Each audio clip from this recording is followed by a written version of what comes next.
हाय नमस्कार. आजची आपली रेसिपी आहे चिडियाचा घोसला. तर चला तर बनवायला सुरुवात करूयात. पण त्या अगोदर तुम्ही माझ्या चॅनलवर नवीन असाल तर व्हिडिओला लाईक करा आणि चॅनलला सबस्क्राईब करा. आणि त्यासाठी मी आता हे 3 आलू घेतलेले आहे वाफवून. याला आपण मॅश करून घ्यायचे आहे. आणि 1 टमाटर 1 कांदा. आता तुम्ही म्हणाल सगळं पहिलेच दाखवते ह्या काकू, पण मी पहिलेच कापूक करून तयार ठेवत असतो, कारण हा व्हिडिओ मोठा नाही झाला पाहिजे आणि तुम्हाला पाहायला कठीण नाही गेलं पाहिजे, यासाठी पहिलेच मी तयारी करून ठेवते. चला सुरुवात करूया. हे 3 आलू घेतलेले आहे मी. हे असे छान हाताने फोडून घ्यायचे.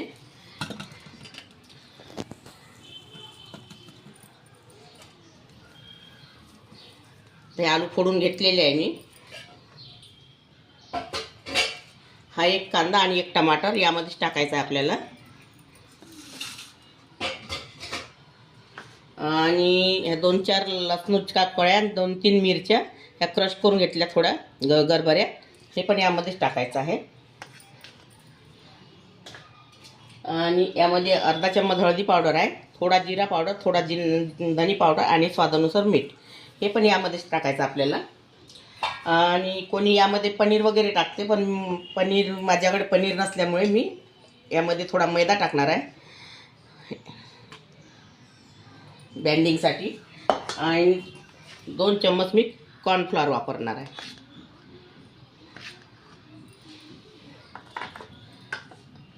आणि सांबार. आता याला आपण सगळं मिक्स करून घ्यायचं आहे आपल्याला.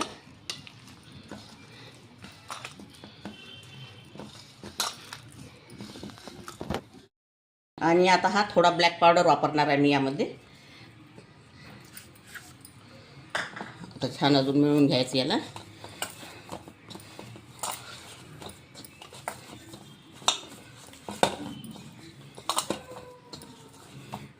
आता हा आपला गोळा तयार झालेला आहे.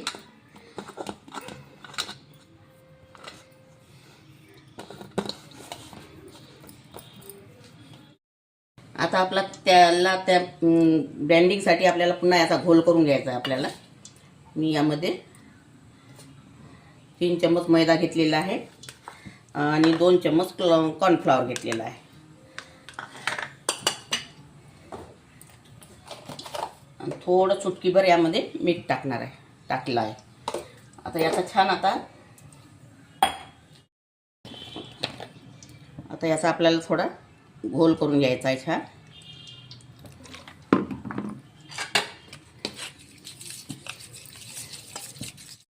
तुम्हाला एक घोसला बनवून दाखवते मी यामध्ये. असं करायचं आणि ह्या पेस्टमध्ये बुडवून घ्यायचा, छान ओला करायचा.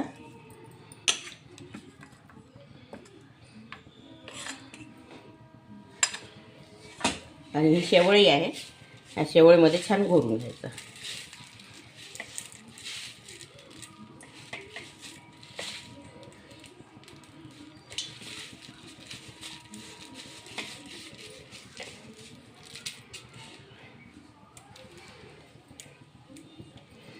आता हे तेल मांडलेलं आहे मी, तेल गरम झालेलं आहे.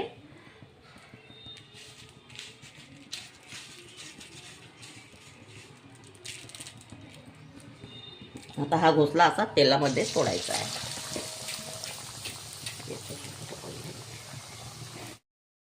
आता आपला हा घोसले तळून झालेले आहे. आता हे अंडे तळून घ्यायचे आपल्याला. मी याच पेस्ट लाद्याचे अंडे पण केलेले आहे मी. कोणी पनीरचे करत असते, पण माझ्याकडे पनीर नसल्यामुळे मी याचेच करत आहे अंडे. याला असं यामध्ये घोलून घ्यायचं आहे.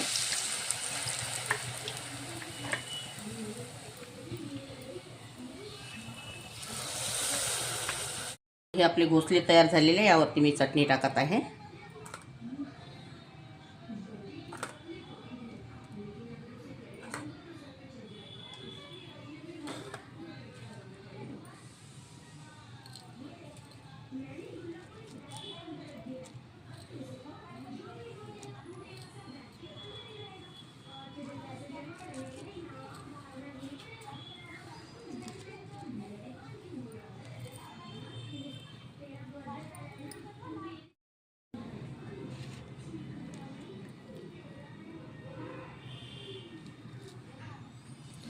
हे आपले चिडियाचे घोंसले तयार झालेले आहे. अगर तुम्हाला माझी रेसिपी आवडली तर व्हिडिओला लाईक करा, शेअर करा आणि चॅनलला सबस्क्राईब करा आणि व्हिडिओ बघितल्याबद्दल धन्यवाद.